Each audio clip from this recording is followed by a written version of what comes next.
Ayun na mga katako, naging finished product. Gawa natin.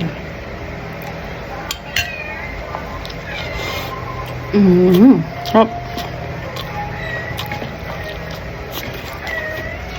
Mga katakaw, pasal na. Hindi pa nakain ay.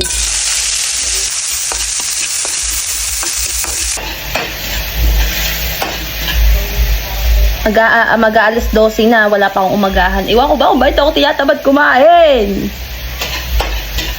Mga katakaw, simple lang to. Nagisa ko na yung sibuyas, bawang at kamatis.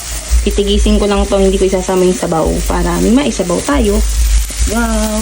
Nagtira ako ng pansabaw ko sa kanin at nailagay ko na. Buhay na. Ako ng 2 itlog. Buhay na lang natin. Halo-halo na yan. Siguro ayos na yan. Ako'y gutom na. Ayun na mga katako, naging finished product. Ewan ko ba? Kainin na natin. Timusin na. Okay, kuha na tayo ng bahaw. Kadan. Ayos na yan. Kakainit. Pinagpawisan agad. Yan. Bahaw. Check. Ayan.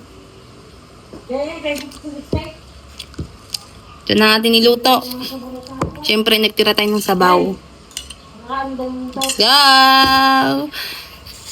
Kain na tayo. Tanghalian, mga katakaw. Thank you, Lord, sa pagkain to in Jesus' name. Amen. Uy. Init. Labo ah. Wait lang. Ayan. Linaw na. Sabawan natin para mas talong masarap. Ayan. Kain na kayo mga katakaw. Init. Thank you, Lord. Up.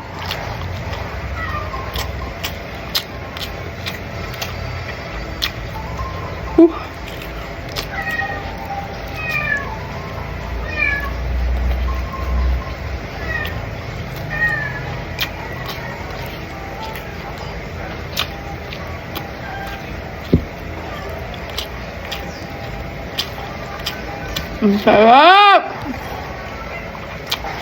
Ang sarap!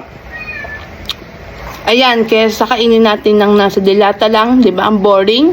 Ayun, may twist. May twist. May kasama, may hotdog na tuloy, may itlog. Parang pinaano lang natin, mas lalong pinasarap. Kain na kayo, kuha na kayong baho sa inyo. Ay. Bahaw is yummy.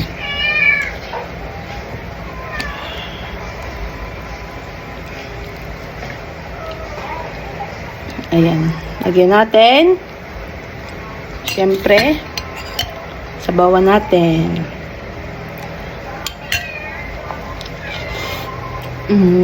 Sarap.